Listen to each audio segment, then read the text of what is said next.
Hello guys, good morning. Sunday morning guys. Andito tayo sa sa Langhari Road. Balik-balikan natin yung sunflower dun sa sa San Pedro.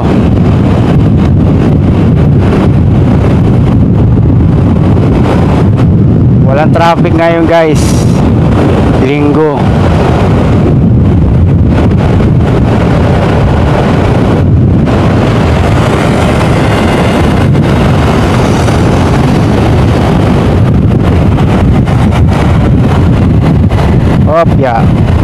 Up ya, mani popcorn.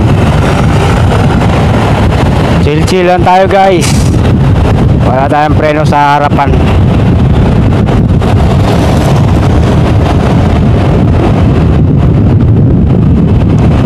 Good morning mga kaniks.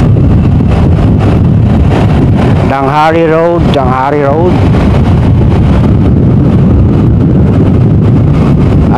Tagulan ngayon, kaya dito lang tayo sa sa kapitbahay. Kapitbahay lang tayo mga kaniks.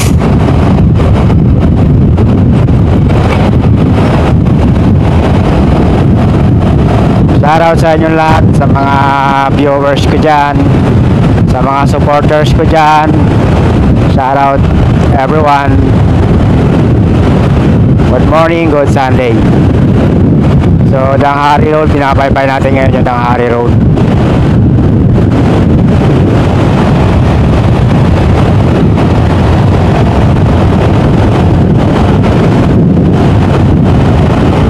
Dahan-dahan lang tayo dahil malanggas. Grabe yung pagmahal ng gas ngayon mga kaniks.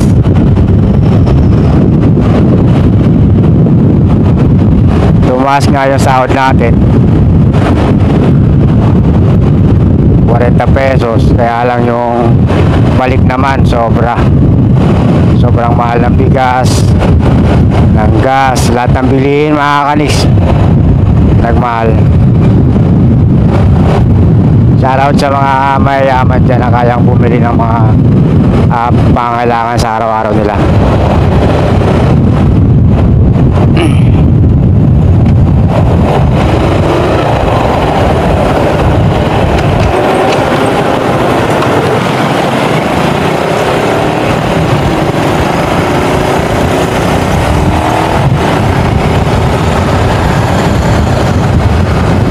Chill lang tayo mga kaniks para makatipid tayo sa gas.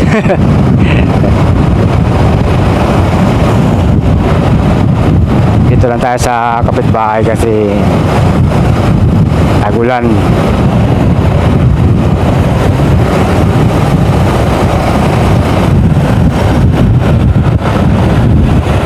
Chill lang.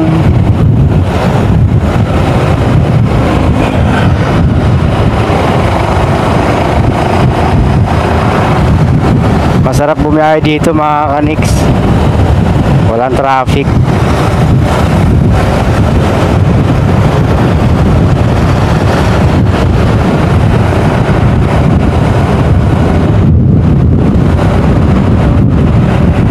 Dire-diretso lang. Ayan.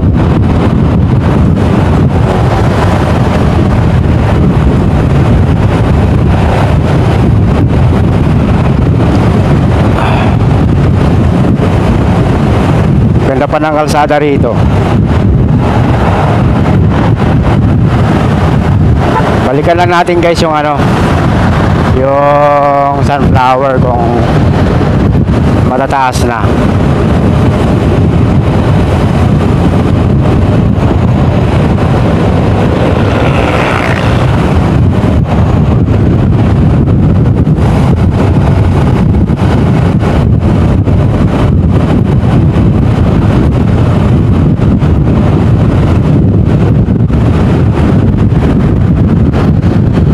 Diba mga kaniks, walang traffic.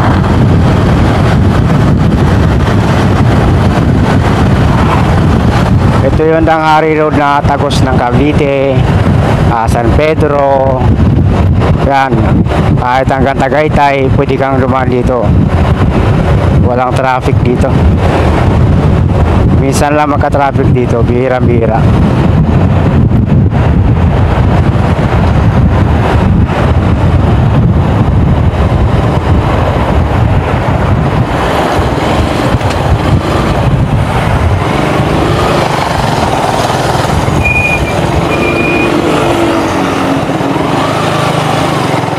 May truck pa nga rito, buti di nahuli to.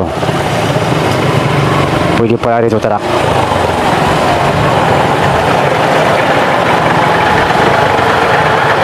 Villar City guys, Villar City. Dito tayo sa Villar City. Ang ganda ng mga ano rito, mga bahay.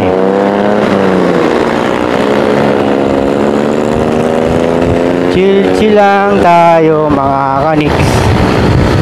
Diba? Ang ganda ng kalsada rito. 3 lane. Tapos makinis pa.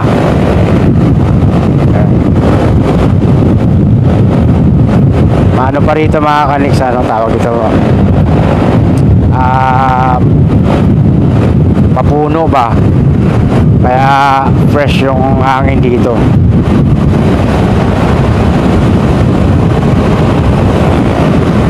Yahoo! Kurbada. Hindi tayo magpag-banking. Babagal yung takbo natin. 50 lang. 50-60. 50-60 lang yung takbo natin.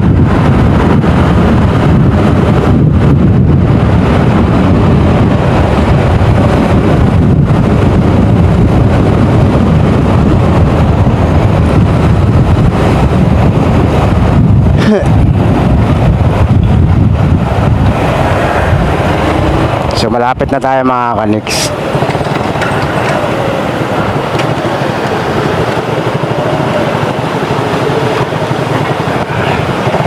Malawak tong Villar City mga kaniks. Ano, Villar City.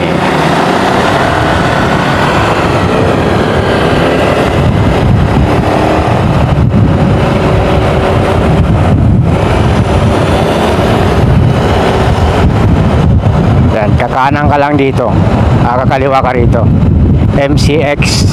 Yan.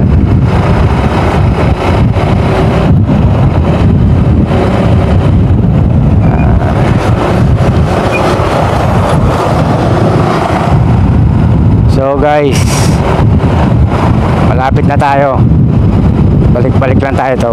Kasi nung nakaraan hindi pa gaano ano yun eh, mga 2 weeks ago na yata yun. Hindi pa masyadong mataas yung mga sunflower. So tingnan natin ngayon kung malalaki na siya. Buti nga hindi na mahigpit dito eh. Ayun guys, malapit na tayo. Walang tao.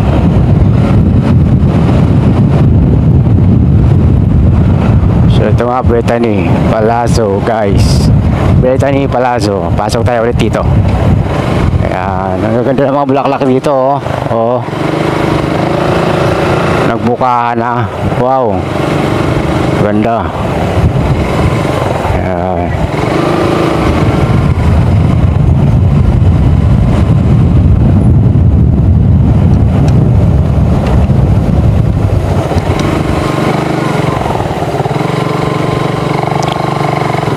So yan na nga guys, yung iba dun inaangin yata. So bihira lang yung lumaki. So dito na nga tayo mga kaniks. Kaya lang hindi maganda yung ano, yung tubo. Park lang tayo rito. Hello guys, good morning, good Sunday sa lahat. Yan. Andito na naman tayo sa Bethany Palazzo guys. Bethany Palazzo. So yung pinunta natin dito kasi check natin yung mga sunflower kung lumaki na. Kaya lang guys, ito nasira yata ng ano, ng insekto.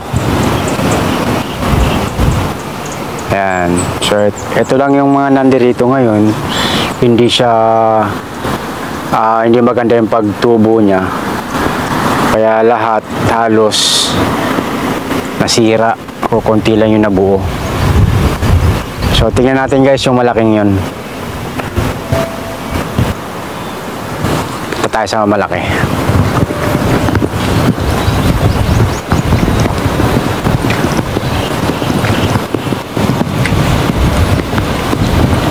Yun talaga yung pake natin dito mga kaniks. Kasi nung nakaraan bitin tayo dahil malilit pa siya eh. Ngayon naman lumaki na, kaya lang nasira naman ng ano, na insekto.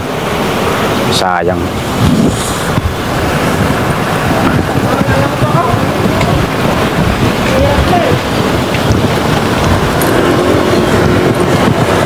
So ito lang yung ilang pirasong nabuo na ano, malalaki. Yan lang mga koneksyon na buo. Kung ganyan lahat kalalaki, eh wow, sana, sayang. Ano, sayang lang. Dahil yung iba hindi nabuo. Nasira ng insekto yung tinapet. Makikita nyo sa dahon niya, oh. O, di ba? Yung mga dahon niya may mga sira. So, meaning to say, dahil sa insekto yan, hindi siya na-sprayhan ng para sa insekto. Ayan. Ito buo siya. Ilang piraso nga lang.